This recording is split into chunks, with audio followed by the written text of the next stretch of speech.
Saya bagi pihak kerajaan negeri dan juga bagi pihak prasarana ucapkan terima kasih kepada rakan-rakan dari media yang dapat buat tutupan dan juga liputan pada hari ini. Saya ingin membuat sedikit kenyataan berhubung dengan Rapid Kuantan yang telah diumumkan oleh Yang Berhormat Perdana Menteri dalam ucapan belanjawan baru ini. Dan idea untuk mengadakan perkhidmatan bas yang dinamakan Rapid Kuantan ni memang datang lain tidak bukan dari Yang Berhormat Perdana Menteri sendiri. Dan ekoran dari itu pihak prasarana telah buat kerja-kerja di lapangan, groundwork, dan insyaAllah pada 1 Disember 2012 tertakluk pada perubahan yang mungkin berlaku tarikh-tarikh tertentu. 1 Disember seperti yang telah diumumkan oleh Yang Berhormat Perdana Menteri, Rapid Kuantan akan dilancarkan. 52 bas, 96 pemandu. Rapid Kuantan ini diadakan kerana sebelum ini tidak ada satu perkhidmatan bas yang efisien di Kuantan. Bahkan di Negeri Pahang pun, di mana-mana pun, perkhidmatan bas biasanya sangat tidak memuaskan. Dengan adanya Rapid Kuantan ini, kita berharap masalah pengangkutan bas ini akan dapat diselesaikan. Kita akan tumpukan kepada kekerapan bas, perkhidmatan bas. Kita akan meningkatkan kecekapan untuk perkhidmatan bas ini menjadi lebih cekap. Apa makna lebih cekap? Lebih cekap bermakna masanya tertentu, ianya menjadi lebih kerap, tambang tidak begitu mahal, dan bas yang disediakan adalah selesa. Itu maksud memuaskan. Kita akan mula dengan 4 hub bas utama: Kolej Komuniti Gambang, Indra Mahkota 2, Teluk Cempedak, dan Kompleks Mahkamah Kuantan, Indra Mahkota. Untuk tujuan ini kita menyediakan, kita itu adalah prasarana dengan kerjasama kerajaan negeri yang menyediakan tapak tanah untuk hub bas itu.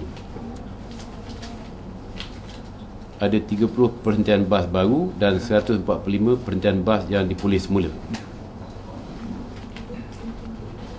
3 laluan dikenal pasti. Laluan 1, Gambang ke Terminal Makmur, kekerapan 15 minit. Jumlah bas 14, jangkaan tempoh perjalanan 95 minit. Jarak 49.4 km. Maknanya ini akan memenuhi keperluan pelajar-pelajar, mahasiswa di Universiti Malaysia Pahang dan juga kolej komuniti. Ini kita berikan keutamaan. Semasa kita berbincang dahulu, kerajaan negeri telah minta supaya prasarana tumpukan sebagai prioriti utama untuk pelajar-pelajar dan mahasiswa di universiti dan juga di kolej. Laluan 2, Indra Mahkota ke Teluk Cempedak, kekerapan 15 minit. Jumlah bas 7, jangkaan tempoh perjalanan 46 minit. Jarak 18.4 km. Laluan 3, Kompleks Mahkamah Kuantan ke Politeknik Sultan Ahmad Shah, Polisas, Semambu, kekerapan 15 minit. Jumlah bas 8, jangkaan tempoh perjalanan 52 minit. Jarak 21 km. Itulah 3 laluan. Tambang ianya akan ditetapkan oleh kerajaan melalui SPAD, SPAD, ataupun Suruhanjaya Pengangkutan Awam Darat. Rapid Kuantan akan menggunakan tambang 2 zon untuk laluan 1 dan 1 tambang atau flat fare untuk laluan 2 dan 3. Depo, kita akan beroperasi dari depo sementara, iaitu di atas kawasan seluas 7 ekar di Semambu. Tanah dimiliki oleh LKPP, Lembaga Kemajuan Perusahaan Pertanian. Pengurusinya Menteri Besar. Untuk jangka panjang, Rapid Kuantan akan punya depo tetap. Ada sebidang tanah 10 ekar yang terletak antara Wisma Belia dan Kuantan Central bagi tempoh, dan kemungkinan pembangunan Transit Oriented Development, TOD, tertakluk pada keadaan semasa lah. Jadual kerja 29 September 2012. SPNB, Syarikat Prasarana Negara Berhad, menaikkan 10 spanduk iklan. Iklan dulu, langkah pertama. Yang keduanya 2 dan 5 Oktober iklan untuk walk-in interview Driver untuk driver dan lain-lain. 6, 7, 8 temu duga terbuka sama. 10 Oktober program latihan memandu bermula di pejabat sementara. 15 November program latihan tamat dan ketibaan 32 bas. 1 Disember operasi rapid Kuantan bermula. Semasa hari pelancaran nanti, insyaAllah saya sendiri akan cuba mandu sebuah bas.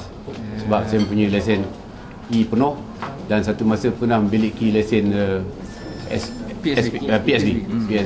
Saya akan hidupkan lesen PSV itu dan saya akan mandu bas yang pertama, insyaAllah. Lalu akan datang, lalu 4 ada. Berserah ke Terminal Makmur, Tanjung Lumpur ke Terminal Makmur. Dan akan tambah baik di masa ke semasa. Laluan kita tiga sekali. Tiga sekali. Fasa pertama 3 laluan yang Datuk Seri katakan tadi. Fasa kedua pertengahan tahun depan insya-Allah. Yang 2 laluan Datuk Seri katakan tadilah. Tanjung Lumpur. Kita telah minta pihak Pesarana untuk detour bas dari Polis 1 ke UIA, kampus perubatan. Kita tumpukan kepada pelajar dan mahasiswa sebab mereka perlu. Yang penting kekerapan tu. Kadang-kadang kita tunggu bas ni sejam, kita tunggu, kita rasa nak buang yang kecil, kita pergi. Masa kita pusing belakang, bas lalu. Tunggu pula sejam lagi. Perut sakit pula, pergi sekali, bas lalu.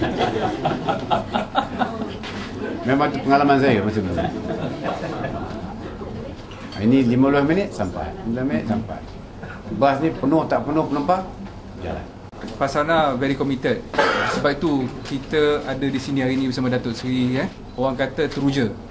1 Disember Rapid Kuantan bakal dilahirkan. Saya nak tambah apa yang Datuk Seri Menteri Besar katakan tadi. Bila kekerapan ni beberapa minit dan sebagainya kan. Tapi yang penting rakyat ni, mahasiswa dan sebagainya ni, dia nak tahu bas ni pukul berapa sampai. Jadi kita dah pastikan beberapa lokasi yang strategik. Kita akan letakkan passenger information system. Ya, hari ini kita akan buat di fasa kedua, insya-Allah. Jadi yang penting tu Datuk Seri Ya, sila. Rakyat tahu bas datang pukul berapa. Itu yang penting. Jadi nak buang air kecil ke nak apa, boleh ada plan Datuk Seri so itu je. Dan kemudahan depo dan sebagainya, insya-Allah. Kita cuba promote lifestyle yang baru. Bukan sahaja perkhidmatan bas, insya-Allah. Yang selesa, bas with low deck, ya. Mesra orang kelainan upaya atau orang kurang upaya, insyaAllah. Orang ramai perlu bas lalu pukul berapa satu hal. Kita nak pastikan bas tu betul-betul lalu. Tu bas kena diselenggara dengan baik. Pemandu cekap. Kalau bas ada pemandu tidur, tak jadi juga. Pemandu siap, bas rosak pun tak jalan. Jadi kita nak tentukan bila bas datang dan bas tu pasti datang. Bagaimana pula Datuk dengan syarikat-syarikat bas yang sedia ada? Datuk jawab.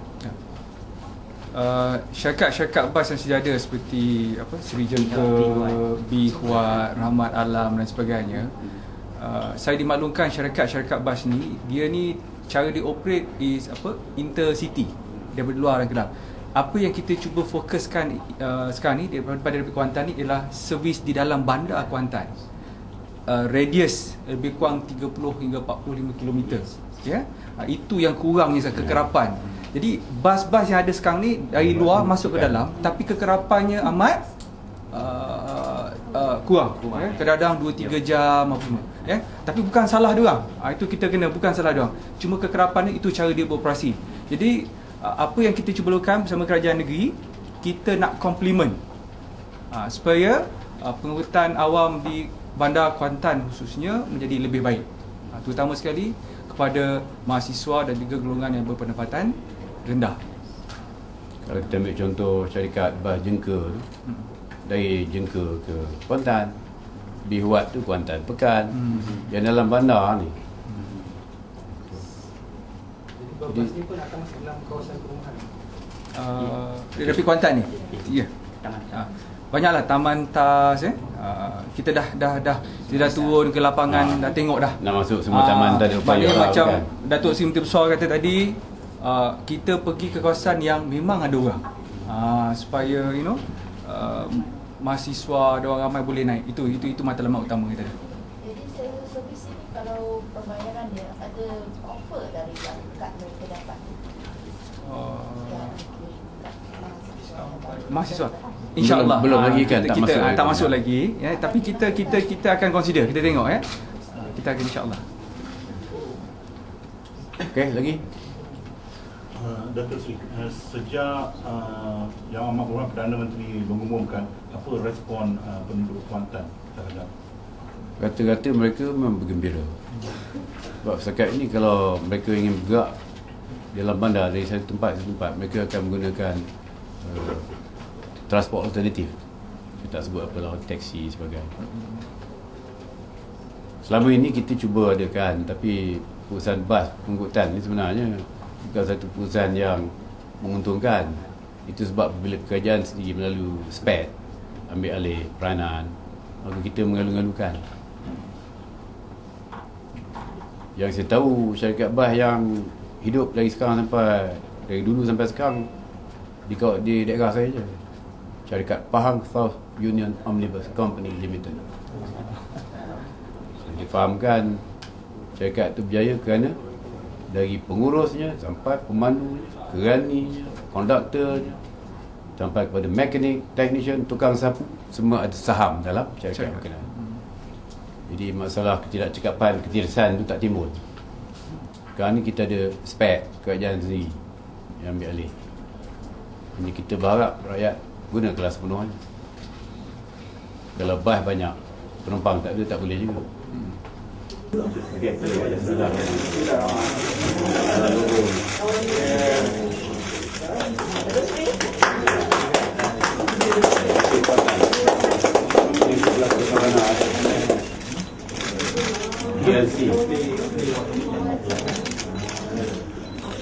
Okay.